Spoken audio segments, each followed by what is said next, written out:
Brexit has so polarised and divided debate in this country. It has overridden so much of a normal political debate. And I recognise that has contributed to the results that the Labour Party has received this evening all across this country. The issues of social justice and the issues of needs of people will not go away just because Brexit is dealt with in the way in which Boris Johnson presumably plans to deal with it at the moment.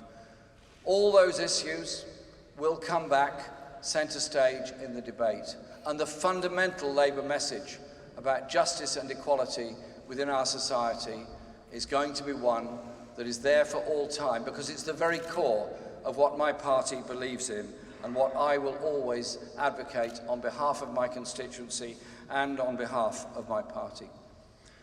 I want to also make it clear that I will not lead the party in any future general election campaign. I will discuss with our party to ensure there is a process now of reflection on this result and on the policies that the party will take going forward. And I will lead the party during that period to ensure that discussion takes place and we move on into the future.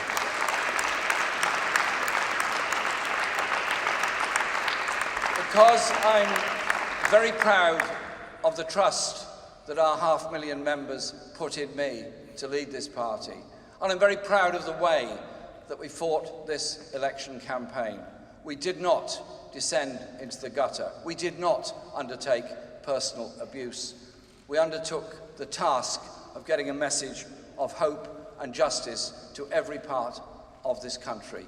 And I'm very grateful to the Labour Party in Islington North for being very tolerant of the fact that I didn't spend as much time in this election campaign in Islington as obviously I would want to do, because I've been travelling around the whole country to ensure that Labour message is put there.